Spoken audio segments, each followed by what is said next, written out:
Okay, so today I'm going to show you how to duplicate items on Skyrim. As far as I know that it works on the Switch version. I would assume it should work on the PS4 version and the Xbox One version, as they're all kind of the same.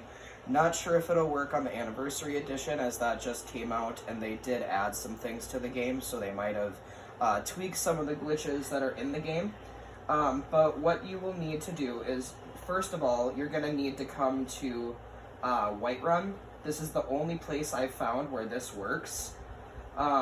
And just to prove that I am on the Switch, I'll just, pop back out, go back in. You will need a follower. It doesn't really matter who, as long as it's a human being that you can talk to and have them wait and trade items with them. So what you're going to want to do is, you and your follower, you're going to want to go over here. So when you first go into Whiterun, okay, the blacksmith is here, and then this here is Bree's home. This is the house that you can eventually buy when you become the Thane of Whiterun. And there's a road here that goes to the right, past your Bree's house here, Bree's home. What you're going to want to do is you're going to want to come back here down this road. For some reason, I don't know why, this is the only place I found that this works. You're going to want to click on your follower and tell them to wait here. And then what you do is, I'm going to check here. I'm not sure if the things that I want to duplicate are in her inventory, but I'm going to check. Okay, let's say that it's not in here. Let's say that you are just starting out the game. You just got to Whiterun. You're still leveling up, and you're having a hard time getting through battles, and you only have maybe like one health potion left, and you don't have enough gold to buy more. Well, this is an easy solution. So I will be doing the Potion of Plentiful Healing. As you see, I have a stack of 38.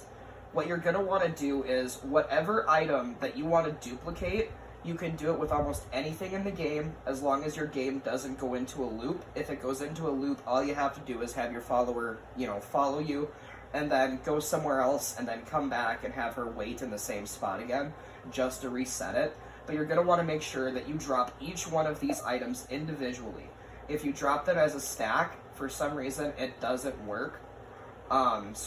Just for the sake of time, I'm not going to drop all of these. I'm just going to drop a couple just for an example. And I will show you how you do this. So, this is a good way, especially for, getting health potions so that way you can go into battle, or if you need extra money, let's say you're trying to buy a house, or if you have the Hearthfire DLC, you're trying to build a house.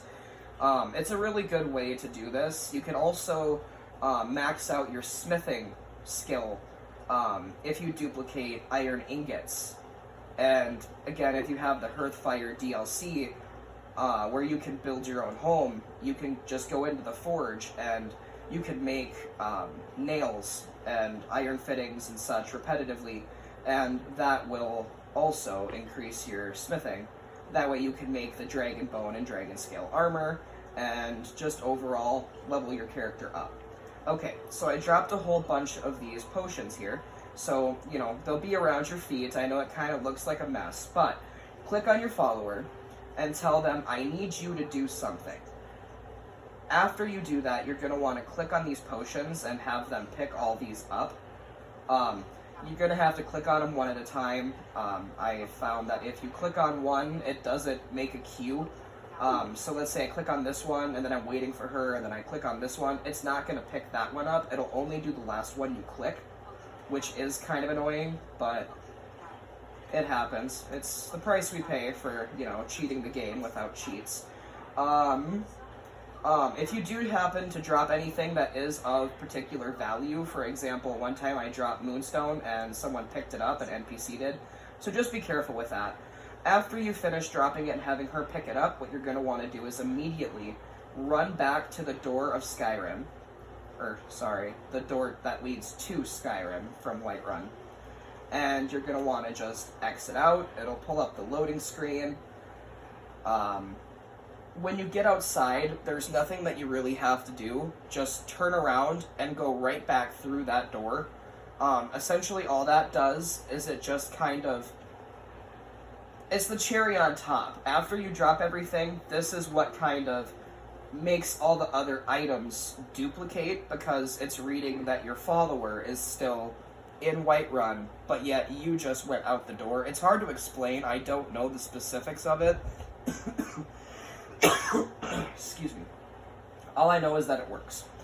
So once you get back in, you want to immediately go over to that spot. Like I said, if there's anything of value, you're going to want to get there as soon as you can. But theoretically speaking, if you're thinking of this logically, after she picked everything up, there shouldn't be anything on the ground. But as you can see, we have 1, 2, 3, 4, 5, 6, 7, 8, 9, 10, 11, 12, 13, 14, 15 potions that I found on the ground. And if you go into her inventory, all the potions that she picked up, which were the potions of plentiful healing, she has 18 now in her inventory. So essentially, all you have to do is keep repeating this process, and you can have infinite numbers of just about anything. So yeah, that's how you do that. And like I said, it works for almost anything. Me personally, I don't think I would try it with arrows, just because they can glitch through the ground. And I've noticed that especially over here along this wall, if you happen to drop any amulets or necklaces or anything, for some reason they glitch through the ground, and it makes it almost impossible to pick them up. So if you have like a necklace that's worth a lot, I would say try to put it more towards the center of this path. You know, try not to drop anything too far over, otherwise it just kind of gets lost in the void. But also make sure that when you're doing this, when you're dropping your items, make sure that you only drop items of one kind. So I'm going to give you an example here. Let's say that you wanted to do the potion of plentiful healing, and let's say that you accidentally drop a potion of minor healing. Now, that's going to automatically mess up the process. So what you want to make sure of is that you only drop one kind of item, and then after you drop it, when you're having her pick those items up, there's going to be some flowers and stuff over here, you know, kind of like lavender and stuff like that. Make sure she does not pick that up, because if she picks up anything aside from the item you want to duplicate, you're going to end up having to drop everything all over again and do the process all over again. And when you have large stacks of items, that can get really redundant and it can get really annoying. So just try to make sure that she doesn't pick anything else up. And like I said, this is the only place that I've found that it works. If you guys want to experiment a little bit, maybe see if it works in the other cities, that, you know, awesome. Let me know how it goes for you in the comments. Let me know if it works, because then I might be able to relocate and do this in other towns where I actually live. So yeah, that's how you duplicate items. And yeah, like I said, you can max out your blacksmithing skill. All you have to do is just repetitively duplicate iron ingots, and then I'll show you when you have the iron ingots, okay, what you can do is just come right over here to this little blacksmith shop and go to this blacksmith forge, okay? And this is how you'll know if you have the Hearthfire DLC, so that way you can make the building materials. You come down here, and there will be a whole separate category for building materials, and that's where you have your hinges, your iron fittings, your nails. The easiest things to make are the iron fittings, the hinges, and the nails, because as you can see, those only require one ingot.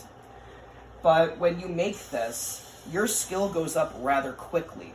So that is the best way that I have found, aside from just going to Riften and getting training from the blacksmith that's in Riften. That's the best way that I have personally found to get your skill leveled up. But obviously this proves I'm on the Switch. We have this issue all the time, so if that doesn't prove it, I don't know what does. But that's it for this video. I will try to find more tips, tricks, and hacks, and see if I can find anything else, and if I do, I will make sure to let you know, so that way you can benefit from them as well. Have a good day, and thanks for watching. Bye!